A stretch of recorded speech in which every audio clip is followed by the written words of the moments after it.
현재 미국 도널드 트럼프 대통령이 8월 1일부터 한국 등에 대한 대규모 관세 부과를 예고한 가운데 트럼프 대통령은 최근 발언에서 한국과 일본을 비교하며 언급을 했습니다.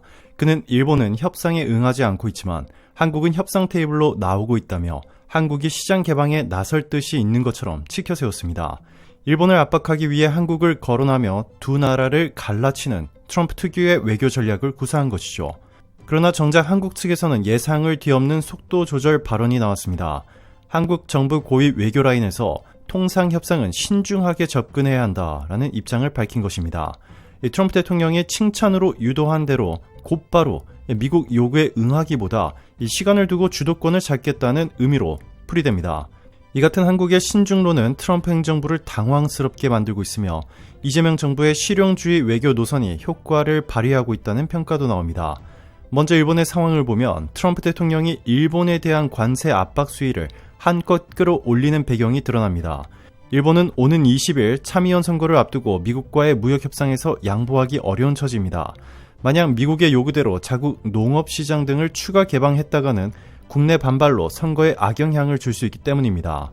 실제로 일본 정부는 트럼프 행정부와 이미 7차례나 고위급 통상협상을 벌이며 100조 원대에 달하는 투자 보따리까지 풀었지만 미국 측 입장은 전혀 누그러지지 않았습니다.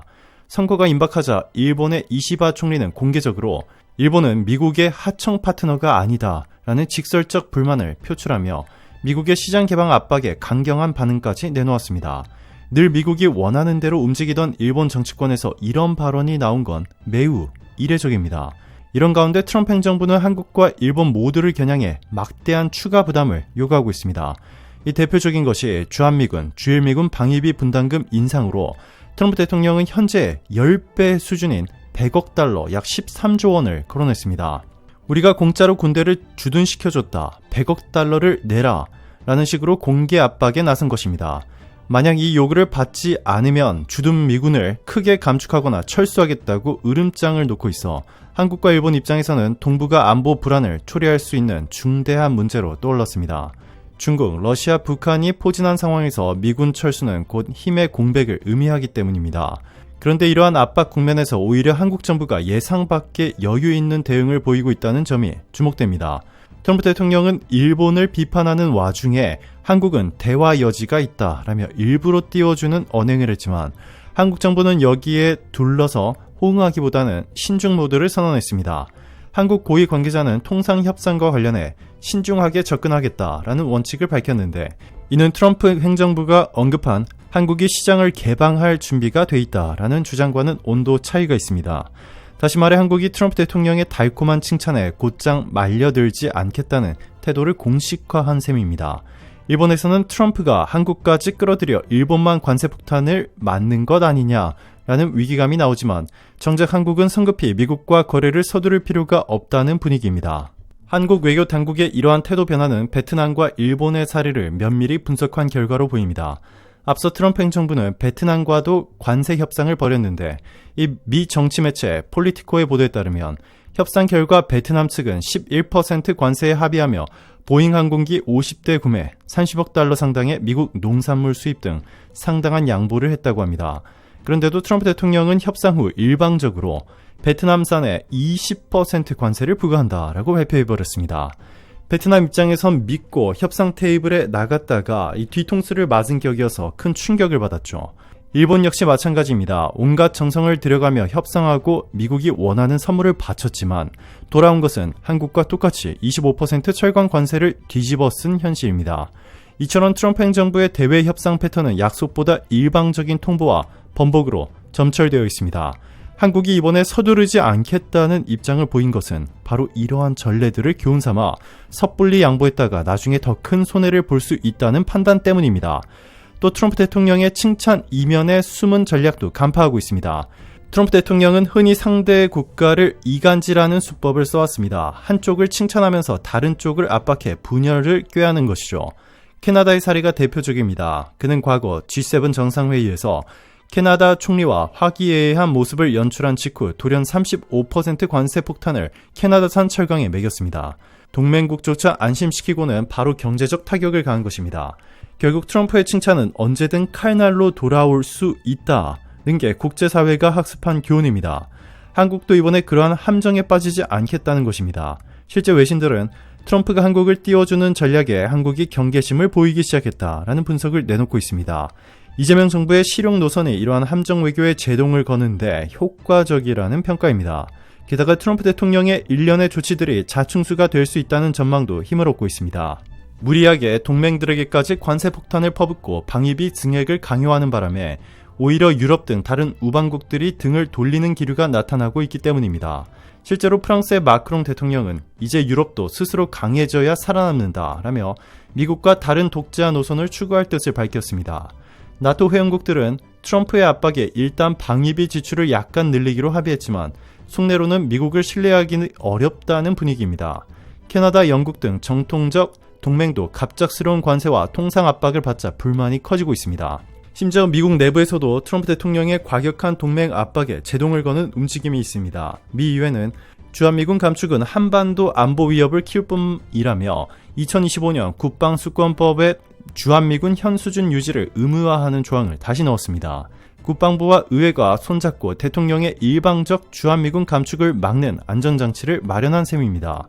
경제적 현실도 무시할 수 없습니다. 트럼프 대통령은 관세는 외국 기업이 내는 것이라며 미국의 득이라고 주장하지만 대부분의 전문가는 정반대 결과를 경고합니다. 관세는 결국 수입 물가 상승으로 이어져 미국 소비자에게 부담을 전가하고 경제 성장에 찬물을 끼얹습니다. 실제로 관세가 장기화될 경우 미국 GDP가 최대 1% 감소하고 인플레이션이 가중돼 미국이 가장 큰 피해자가 될 것이라는 분석이 나옵니다. 8월 1일 관세 부과가 현실화되면 미국 내 물가 상승과 소비 위축으로 트럼프 행정부도 정치적 타격을 입을 수밖에 없습니다. 이러한 맥락을 알기에 한국 정부는 더욱 서두를 필요를 느끼지 않는 분위기입니다. 괜히 성급하게 트럼프의 요구에 맞춰졌다가 오히려 미국 경제 악화로 정책이 후퇴하면 한국만 양보를 다 떠안는 꼴이 될 수 있기 때문입니다. 차라리 시간을 두고 지켜보며 차분히 대응하는 편이 낫다는 판단입니다. 이처럼 여유 있는 태세 전환으로 한국이 나오자 정작 서두를 사람은 미국이라는 말까지 나옵니다. 실제로 한국 내부 일각에서는 하루빨리 미국과 협상해 관세 폭탄을 피해야 한다라는 의견도 있었지만 상황이 급변했습니다. 미국 정계와 여론이 트럼프 대통령의 전방위 압박에 회의적인 시선을 보내기 시작하면서 협상 주도권이 미국만의 것이 아니게 된 것입니다. 가령 미국 고위 인사들조차 한국은 이미 미국에 많은 투자를 하고 있다. 자동차 공장도 짓고 반도체 공장도 지으니 한국에게 더 뭘 바랄 텐가 라는 말을 할 정도입니다. 베트남이나 일본처럼 무턱대고 성의를 보였다가 낭패보는 사례를 이미 봤으니 한국은 버티면서 협상력을 높이고 있습니다. 한국이 조급해하지 않자 오히려 워싱턴이 당황하고 있다는 분석도 있습니다. 무엇보다 한국은 이번 협상 국면을 국익 극대화의 기회로 활용하려는 조짐입니다. 단순히 미국의 요구사항을 들어주느냐 마느냐 차원을 넘어 아예 한미 간 현안들을 패키지로 얽어 새로운 거래를 시도한다는 것입니다. 그 비장의 카드로 거론된 것이 바로 전시작전 통제권, 전작권 환수입니다. 실제로 최근 위성락 국가안보실장이 미국을 방문한 뒤 브리핑에서 이 통상과 안보를 연계한 패키지 협상에서 주한미군 규모 조정과 전작권 환수 문제가 협상 카드로 활용될 수 있다는 가능성을 내비쳤습니다. 미국이 방위비 분담 증액과 무역 양보를 요구한다면 한국도 그에 상응하는 안보 주권을 가져와야 한다는 논리입니다. 전작권 환수는 유사시 한반도에서 우리 군에 대한 지휘권을 되찾는 것으로 이재명 대통령이 대선 당시 핵심 공약으로 내세웠던 사안입니다. 한미동맹의 틀 안에서 전작권을 돌려받아 완전한 자주국방의 토대를 마련하겠다는 것이었죠. 흥미로운 점은 미국 측도 이 제안을 마냥 거부하지만은 않을 분위기라는 점입니다. 트럼프 행정부 인사들의 발언을 종합하면 오히려 미국은 동맹에 대한 안보 부담을 줄이는 데 관심이 많습니다. 이 트럼프 전임 정부 시절 이미 한국의 미사일 사거리 제한을 완전히 해제해 준 바 있습니다. 그 결과 한국은 고위력 탄도미사일인 현무 5등을 개발하는 등 이 미사일 주도권을 되찾았습니다.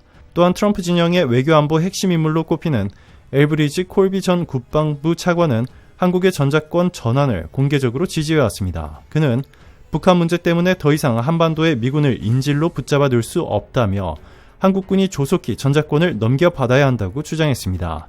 이는 미국이 굳이 모든 걸 책임지지 않고 한국이 스스로 방위를 맡도록 해 미국의 부담을 덜겠다는 의도로 해석됩니다. 실제로 미국은 최근 중국 견제를 위한 인도 태평양 전략에 총력을 쏟으며 한반도 방어에 치중하는 현재의 병력 운영에 변경을 주려는 움직임을 보이고 있습니다. 이런 기류는 한국에는 오히려 절호의 기회일 수 있습니다. 통상안보 빅딜을 통해 한국은 오래 수건해온 전자권 환수를 얻어내고 미국은 대신 방위비 증액이나 관세 양보 등의 실리를 챙기는 시나리오도 충분히 가능합니다. 한국 입장에선 이번 협상에서 단순히 수세적으로 몰리지 않고 오히려 원하는 것을 얻어내는 반전 카드를 쥐고 나오는 셈입니다. 물론 전자권 문제를 협상 테이블에 올리는 것에 대한 우려의 목소리도 있습니다. 군 통수권이라는 안보 주권 사안을 경제적 흥정에 사용해도 되느냐는 지적이죠. 실제 한국군은 전자권을 가져올 경우 대비해야 할 지휘 통제, 감시 정찰 능력 등을 아직 완비하지 못했다는 내부 평가도 있습니다. 너무 서두르면 안보 공백이 생길 수 있다는 신중론입니다. 그럼에도 불구하고 이 기회에 전자권을 환수해야 한다는 주장도 만만치 않습니다. 과거 노무현 정부 때부터 수차례 시도됐다가 미뤄진 일이니만큼 지금처럼 미국이 동맹 부담을 줄이려 할 때 기어코 성사시켜야 한다는 것입니다. 줄 것은 주더라도 받을 건 확실히 받아와야 한다라는 조언이 나오는 이유죠. 이재명 정부도 전략적 기브앤테이크 차원에서 전자권 문제를 논의 테이블에 올려둔 것으로 보입니다. 나아가 핵심 안보 카드인 핵무장 문제까지 수면 위로 떠오르는 분위기입니다. 트럼프 대통령은 후보 시절부터 한국과 일본의 자체 핵무장 가능성을 시사한 바 있습니다. 집권 후 공식적으로는 한미 비핵화 원칙을 존중했지만 측근들은 줄곧 미국이 다 떠안을 수 없으니 한국도 자체 핵 억지력을 고려해야 한다라는 취지의 발언을 흘렸습니다.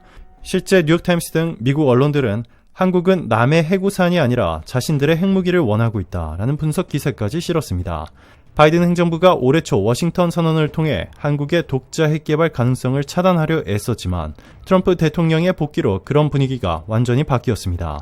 트럼프 진영 인사들은 노골적으로 한국의 핵무장에 이해를 하고 있어 주변국을 긴장시키고 있습니다. 중국은 특히 민감한 반응을 보이고 있습니다. 중국 외교부는 최근 홈페이지를 통해 핵전쟁의 최우승자는 없다라는 성명을 내며 핵무기 선제 불사용과 핵 군축을 운운했습니다. 겉으로는 모든 나라의 핵 위협을 줄이자는 듯하지만 국체적으로는 한국을 지목해 핵 확산 금지 조약 6조 의무를 이행하라라고 압박했습니다. 한국이 핵무장 쪽으로 발돋움한 것을 막기 위해 서둘러 여론전을 펴는 형국입니다. 정작 중국 자신은 핵탄두 수량을 급속히 늘리면서 말입니다. 어쨌든 중국 입장에서는 한국에 핵무기가 배치되거나 개발되는 시나리오는 최악의 악몽입니다. 한국이 최근 세계 7번째로 우주 발사체 기술을 보유하며 ICBM급 로켓 능력까지 갖춘 데다가 잠수함 빨탄도 미사일, LSBM도 실전 배치한 나라이기 때문입니다. 중국의 한 군사 전문가는 한국은 이미 3,000기 이상의 핵탄두를 생산할 잠재력을 보유했고 유사시 자국산 ICBM과 SLBM에 탑재해 중국 전역을 타격할 수 있는 능력이 있다라고 경고했습니다. 과장된 수치일지라도 그만큼 중국이 받는 위기감이 크다는 뜻입니다. 결국 트럼프의 등장으로 한국의 핵무장 가능성이 거론되자 이 중국이 앞장서 한국 핵무장은 절대로 안 된다라는 경고장을 날리고 나선 셈입니다. 그런데 역설적이게도 트럼프 행정부의 행보는 한국의 핵심 방위력 강화를 촉진하는 방향으로 흘러갈 수 있다는 전망이 나옵니다. 트럼프 대통령은 앞서 한국의 방위비 증액과 무역 양보를 한꺼번에 요구하면서 동시에 북한 문제도 통 큰 딜을 하려는 속내를 보이고 있습니다. 미국 워싱턴 포스트의 보도에 따르면 트럼프 전 대통령은 과거 김정은 북한 국무위원장과의 정상회담에서 주한미군 철수까지도 대화 테이블에 올릴 수 있다는 태도를 보였다고 합니다. 실제로 볼튼 전 보좌관 등의 회고록에는 트럼프 대통령이 김정은에게 주한미군은 돈이 많이 드는 문제라는 식으로 말하며 철수를 흘렸다라는 내용이 등장합니다. 트럼프는 비즈니스 마인드로 동맹을 보기 때문에 한국이 GDP 대비 2.7%로 나토 평균보다 훨씬 많은 국방비를 쓰고 있음에도 만족하지 못하는 사람입니다. 그의 머릿속에는 어차피 한국은 공짜로 우리 도움을 받는 부자나라라는 고정관념이 있습니다. 따라서 2기 행정부가 들어서면 임기 초부터 주한미군 감축이나 철수를 강력히 밀어붙일 가능성이 높다는 관측이 많습니다. 문제는 이렇게 되면 한국으로서도 운신의 폭이 커진다는 점입니다. 아이러니하게 들리겠지만 미국이 극단적으로 동맹 방위 공약을 축소한다면 한국은 오히려 스스로 지킬 수단을 가져갈 명분이 생깁니다. 주한미군이 줄어들면 한국은 독자 핵무장이나 그에 준하는 궁극적 억제 수단을 추구할 가능성이 커집니다. 트럼프 행정부 인사 중에는 아예 한국이 자체 핵무장을 하게 놔두는 게 낫다라는 취지의 언급도 있었습니다. 실제로 트럼프 전 국가안보보좌관이었던 HR 맥메스터는 회고록에서 트럼프는 한국이라는 단어만 들어도 불같이 화를 냈다. 한국을 싫어했고 방위비 이자를 붙여 다 받아내거나 아니면 미군을 빼야 한다고 말했다. 라고 전했습니다. 그 정도로 한국 방어에 애정이 없던 트럼프인 만큼 차라리 한국이 자체 핵 억지력을 갖추도록 묵인할 수 있다는 분석입니다. 미국 내 대표적인 외교안보지 이코노미스트도 만약 한국이 핵무장을 결심하면 1년이면 충분하다라고 보도했습니다. 한국은 세계 최고 수준의 원전 플랜트와 풍부한 플라토늄 원료를 가지고 있고 핵탄두가 없으면서도 SLBM을 개발한 유일한 나라라고 평가했습니다. 다시 말해 미국의 정치적 결단만 서면 한국은 바로 핵보유국이 될 수 있다는 뜻입니다. 이코노미스트지는 또한 문제는 미국의 승인 여부인데 트럼프는 한국에 그리 호의적이지 않다라고 지적했습니다. 역설적으로 트럼프의 호의 부족이 한국을 핵무장으로 이끌 수 있고 트럼프가 이를 묵인해 보호막을 쳐준다면 한국은 국제사회의 제재를 피해 핵을 가질 수도 있다고 전망했습니다. 이런 시나리오가 현실성을 띠자 주변 강대국들은 발칵 뒤집혔습니다. 앞서 언급한 중국의 반발이 그 한 예이며 러시아 역시 마찬가지입니다. 최근 서방 정보 당국 문건 유출 등에 따르면 러시아는 우크라이나 전쟁 와중에 전술핵 사용 가능성을 검토했고 그 파장이 한반도까지 미칠 수 있다는 우려가 제기되었습니다. 미국의 일부 전략가는 한국이 자체 핵 억지력을 갖추지 않으면 러시아나 북한이 핵으로 협박할 때 속수무책이 될 수 있다는 경고까지 하고 있습니다. 결국 미국이 한국을 핵으로 보호해주지 못하면 한국 스스로 핵을 가져야 한다는 논리입니다. 미국 민주당 정권은 수십 년째 한국의 비핵화를 대전제로 삼아왔지만 국제안보 환경이 급변하면서 더 이상 그 금기도 유지하기 어려워졌습니다. 트럼프 행정부 2기가 들어서면서 이러한 논쟁은 더욱 가열화될 전망입니다. 한편 트럼프 대통령의 독불 장군식 통상 압박은 역설적으로 한국 방위 산업에 호재로 작용하는 측면이 있습니다. 트럼프 대통령은 러시아의 푸틴, 중국의 시진핑과는 개인적으로 원만한 관계를 유지하고 있다고 자부하지만 그로 인해 중국은 남중국해 등지에서 더 대담한 군사행보를 보일 가능성이 큽니다. 실제로 홍콩의 사우스 차이나 모닝포스트는 남중국해에서 중국이 횡포를 부릴수록 궁극적 승자는 한국 방산업체가 될 것이라고 보도했습니다. 동남아 각국이 중국의 위협에 맞서 군비 증강에 나섰는데 믿을 수 있는 무기 공급원으로 한국을 선호하기 때문입니다. 마침 우크라이나 전쟁 이후 러시아산 무기의 위신이 떨어지고 제재로 부품 조달도 막히면서 동남아시아 국가들의 러시아 무기 의존도가 급감하고 있습니다. 영국 이코노미스트지는 동남아에서 러시아 무기상들이 퇴출된 자리를 한국이 꿰차고 있다라고 전했습니다. 스톡홀름 국제평화연구소의 자료를 인용해 한국은 이미 동남아 최대 무기 공급국이라고 평가했습니다. 한국 무기의 강점으로는 가격 대비 성능, 융통성 있는 금융 지원, 빠른 인도 속도들을 들었습니다. 돈이 부족한 나라에는 한국 수출입은행 등이 나서서 차관을 제공해주고 현지 생산을 허용하며 기술 이전에도 적극적입니다. 미국, 일본, 유럽은 기술 이전을 꺼리지만 한국은 비교적 후한 조건을 제시해주니 동남아 국가들 입장에서는 일석이조인 셈입니다. 더불어 한국은 동남아의 민감한 지정학 분쟁에 끼어들지 않는 중립적 이미지도 가지고 있습니다.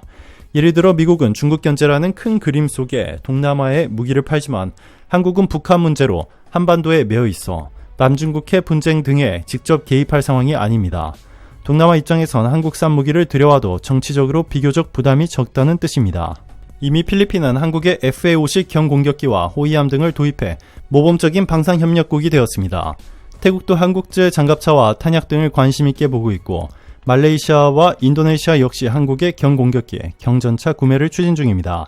그동안 러시아 무기에 주로 의존했던 이 베트남마저 변화 조짐이 있습니다. 베트남은 남중국해 영유권 문제로 중국과 대립각을 세워왔는데 전통적 우방인 러시아 무기들이 우크라이나 전쟁에서 맥을 못 추는 모습을 보이자 고민에 빠졌습니다. 더구나 러시아산 무기는 제재 탓에 부품 공급이 어려워 앞으로도 유지 보수가 힘들 전망입니다. 이러한 상황에서 베트남군은 한국 하나그룹의 K9 자주포 등에 관심을 갖고 문의한 것으로 알려졌습니다. 인도는 이미 K9 자주포를 수입해 성능을 인정받고 추가 도입을 서두르는 중이며 필리핀도 중국 견제를 위한 한국산 무기들을 속속 도입하고 있습니다. 베트남 경제에서 한국 기업들이 차지하는 비중이 큰 점도 한국 무기 도입의 우호적인 배경입니다. 실제 베트남 GDP의 상당 부분을 삼성전자 등 한국 투자 기업들이 창출하고 있습니다. 이 신뢰성 면에서 한국은 이미 검증됐다는 이야기도 나옵니다. K방산에 쏟아지는 러브콜은 유럽에서도 마찬가지입니다. 폴란드는 러시아의 위협에 맞서 한국산 K2 전차, K9 자주포, FA-50 전투기 등을 대거 구매하며 한국을 사실상의 1순위 무기 공급국으로 선택했습니다. 폴란드군은 한국이 약속한 일정에 맞춰 신속하게 물자를 공급한다 라고 만족감을 표시하고 있습니다. 이러한 모습을 지켜본 다른 유럽 국가들도 한국산 무기에 큰 관심을 보이고 있습니다. 북한과 중국, 러시아를 주변에 둔 한국이야말로 실전 위협을 견디며 기술을 발전시킨 나라라는 점에서 신뢰성 높은 무기라는 평가가 따릅니다. 실제로 K9 자주포는 세계 자주포 시장의 절반 이상을 점유했고 K2 전차와 K239 다연장 로켓 등도 유럽, 중동에서 주문이 밀려드는 상황입니다. 결과적으로 트럼프 대통령의 압박은 한국으로 하여금 더 강하고 자립적인 나라로 거듭나는 계기를 만들 수 있습니다. 이 동맹의 틀은 유지하면서도 자주적 이익을 극대화하고 나아가 경제안보 양면에서 최종 승자로 부상할 수 있다는 전망이 나옵니다. 국제질서 재편의 경랑 속에서 한국은 흔들리지 않고 자신만의 길을 모색하고 있으며 이러한 능숙한 외교 전략이 앞으로도 대한민국에 유리하게 작용할 것으로 보입니다. 오늘도 감사합니다. 최고로 멋진 하루 보내시길 바랄게요.